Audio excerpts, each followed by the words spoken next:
Hello and welcome to this special edition of Everywoman. I'm Shuli Ghosh. This week we're devoting the entire programme to the business of fertility, and it is big business. Last year in the United States alone it was worth $3 billion. Yet despite the fact that this huge global industry deals with reproductive technologies and the creation of human lives, there's little or no government intervention. Indeed, regulations vary substantially throughout the world. So how much would you pay to have a baby, and to what lengths will people go to have one? Well, the number of women seeking fertility treatment is growing, especially among those aged 40 and over. There are several reasons. Fertility declines with age, and increasingly women are choosing to have babies later in life. And environmental factors are apparently causing men's sperm count to drop.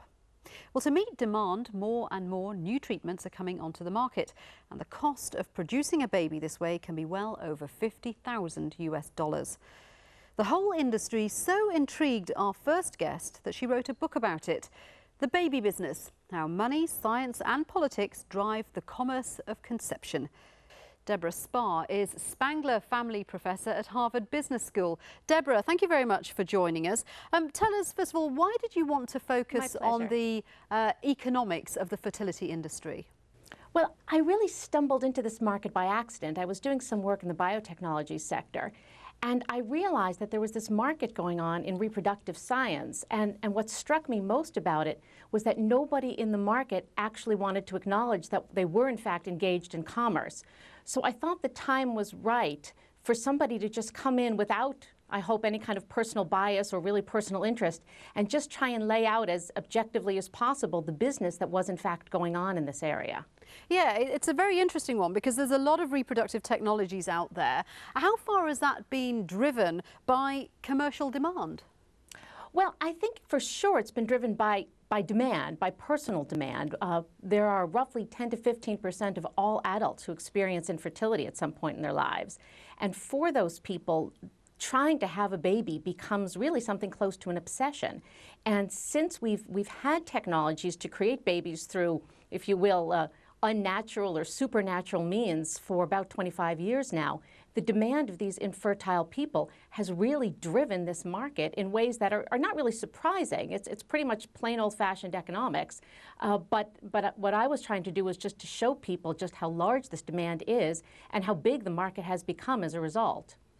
And the market's so big, in fact, and the demand so much there, that you have couples who can go onto the internet, they can buy eggs, they can buy sperm, and those eggs, for example, can fetch up to $50,000. Yes, we need to be careful about the average cost for eggs in the U.S. right now is about $5,000. But there is this small part of the market in what's been called designer or elite eggs, where, yes, the eggs can fetch from $25,000, $30,000, and in some rare cases, even as much as $50,000. And I'll tell you one thing that astonished me, Deborah, the fact that this is a multi-billion-pound industry, but in the U.S. it's largely unregulated. Why is that? The United States, compared with Europe and most other parts of the world, really doesn't like regulation. So if you look at many industries in the United States, they're less regulated than they would be in the United Kingdom or in France, for example. But in this particular area, what makes it even more extreme is that there's such a vehement debate in the United States about abortion that really no politician wants to go into the area of reproductive technologies because, let's just be honest, once you start talking about putting regulation into the reproductive area, you really have to deal with the question of abortion. And that's been such a hot political topic that really nobody wants to touch it. Okay, Deborah, stay with us because I want to introduce now Jen Rains, who's speaking to us from Baltimore. She's had first-hand experience of fertility treatments. Jen, as you heard there, we've just been speaking with Deborah about the whole fertility business. Tell us about the treatments that you went through to get pregnant. Well, we started out with just taking some medication, some pills. When that didn't work, we moved on to inseminations. We did that a couple of times, I think 4 times. And when that still didn't work, we did move on to IVF, and we got very lucky on our first try with IVF, and I got pregnant with twins. Congratulations on that. I know that you saw several doctors and experts, as you've said. Did you ever feel like you were engaged in a commercial business? Did you ever feel like you were trying to buy a baby? No, I never felt like that. I always felt like more like it was medical procedures, which it is. I mean, we had medical problems, and this was treatment to overcome those. I think it is a business in the sense that you're paying for a service, but I think you do that with any doctor or healthcare that you seek. Can I ask you how much you spent? I honestly don't know. I don't think I want to know. I'm lucky enough to live in Maryland, which does have a mandate for insurance coverage. So our IVF was actually covered completely by insurance. We only had to pay for the other treatments that we did. And I know with those treatments, the medications alone were over $3,000 sometimes per cycle. So we know it's clearly an expensive business. It's clearly a commercial business, but for people taking part of it, also a very emotional business as well. You must have been through some ups and downs. Extremely emotional. You're torn between wanting to hope that it's going to work and also wanting to protect yourself so you're not completely crushed when it doesn't. We tried for over 2 years to get a successful pregnancy. I had 2 miscarriages, and it's just an extreme roller coaster of the ups and downs. Well, Jen, I know that you're the mother of twins now, and a lot of congratulations for that. Thank you for sharing your experiences with us. Deborah, are Jen's experiences typical of the women you spoke to? I think Jen is clearly on the happy side of the equation. She was very, very lucky to get pregnant on her first cycle of IVF. What the numbers show is for the average woman, it takes 3 cycles of IVF before actually achieving a successful pregnancy. So whereas she got relatively lucky to get pregnant on her first try, and yet still, as she described, had to go through a lot of emotional anguish, for many women, it takes much, much longer and costs far more money. Jen was also quite lucky to be in one of the very few U.S. states where there's insurance coverage. So had you had another visitor on, you might have had somebody describing 6 cycles of IVF and payment amounts that could hit as high as $100,000. And what's interesting is that even though this is a billion-dollar business, the people engaged in it don't see it as a cold, hard transaction. To them, it is very emotional, very personal. Absolutely, and I think that's completely and totally understandable. Trying to conceive a baby is a hugely exhausting, emotional turmoil for people. So it makes sense that they don't want to see this as a commercial transaction. But what I'm trying to argue, and I think Jen actually voiced it, is that there is a lot of money being spent in the process.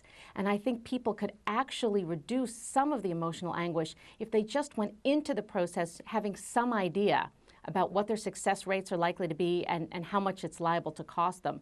Okay, Deborah, for the moment, thank you very much, but do stay with us. Of course, it's not just fertility treatments that are making big money. There are a battery of fertility testing devices on the market.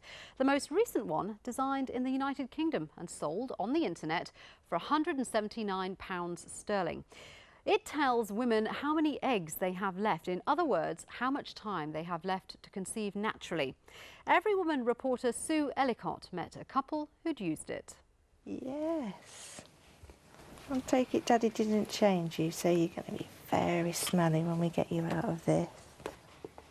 I was really shocked, to be honest with you, and well, sort of thought I really do need to do something about it.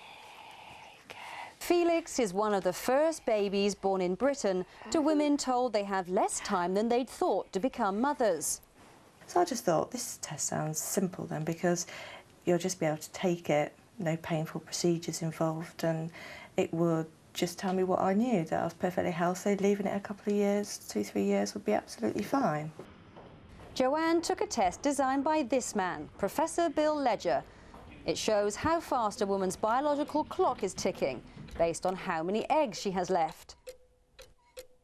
The test is targeted at people who want to have family, who want to have children, but aren't ready to do it quite yet.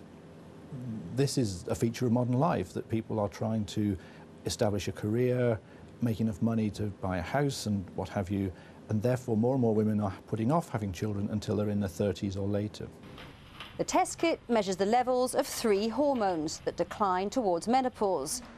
Women send in a blood sample taken by their family doctor or a private clinic. The results show how many eggs she has left compared with other women her age. When I looked at the graph and translated it across, I should be considering myself as a 37-year-old rather than a 31-year-old as I was at that time. And I thought if I was 37, I need to start, you know, now.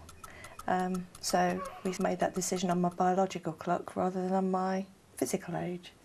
Martin and Joanne didn't waste any time and conceived straight away. But the test has critics.